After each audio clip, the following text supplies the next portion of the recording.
विस्तार के साथ अमेरिका और इजरायल के बीच गजा में मानवीय सहायता पहुंचाने के लिए सहमति बनी। अमेरिकी विदेश मंत्री एंटनी ब्लिंकन और इजरायल के प्रधानमंत्री बेंजामिन नेतन्याहू के बीच 8 घंटे तक चली बैठक के बाद ये फैसला लिया गया। विदेश मंत्री ब्लिंकन ने बैठक के बाद कहा कि अमेरिका और इजरायल के बीच गजा में रह रहे नागरिकों तक सहायता पहुंचाने के लिए एक योजना विकसित करने पर सहमति जताई गई है। साथ ही उन्होंने कहा कि ये एक महत्वपूर्ण मुद्दा है और मानवीय सहायता का गजा में जल्द पहुंचना जरूरी है। साथ ही अमेरिकी विदेश मंत्री ब्लिंकन ने आशंका जताई कि हमास इसमें बाधा पहुंचाने की कोशिश कर सकता है। The United States and Israel have agreed to develop a plan that will enable humanitarian aid from donor nations and multilateral organizations to reach civilians in Gaza, and them alone, including the possibility of creating areas to help keep civilians out of harm's way.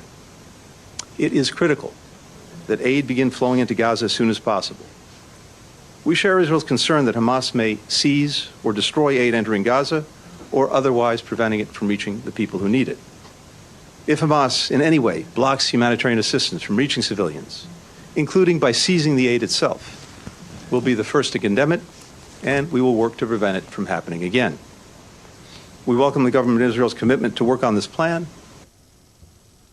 अमेरिकी राष्ट्रपति Joe Biden बुधवार यानी कल Israel का दौरा करेंगे। इस दौरान वह इजरायल के प्रधानमंत्री बेंजामिन नेतन्याहू से बातचीत करेंगे। अमेरिकी विदेश मंत्री एंटनी ब्लिंकन ने नेतन्याहू से लंबी चली बातचीत के बाद बाइडेन के इजरायल दौरे की घोषणा की। ब्लिंकन ने कहा कि दौरे पर राष्ट्रपति बाइडेन गजा में हमास के आतंकवादियों के खिलाफ जमीनी हमले की तैयारी के दौरान इजरायल के साथ एकजुटता की बात दोहराएंगे। साथ ही उन्होंने कहा कि नेतन्याहू से मिलकर ये साफ करेंगे कि इजरायल को अपनी रक्षा का अधिकार है।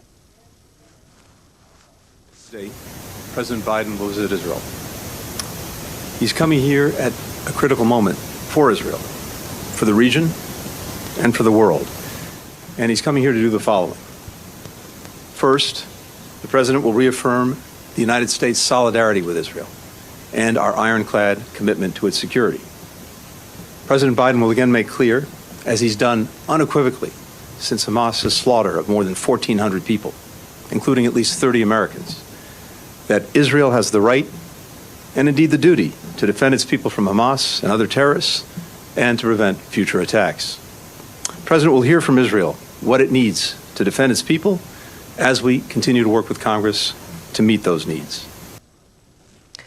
अमेरिकी राष्ट्रपति जो बाइडेन ने व्हाइट हाउस में इजरायल हमास युद्ध के बाद पश्चिम एशिया में उभरते संकट पर चर्चा की। राष्ट्रपति बाइडेन ने अपनी राष्ट्रीय सुरक्षा टीम के सदस्यों के साथ बैठक में इजरायल पर हमास के हमले और गजा में बिगड़ते मानवीय संकट पर भी चर्चा की है।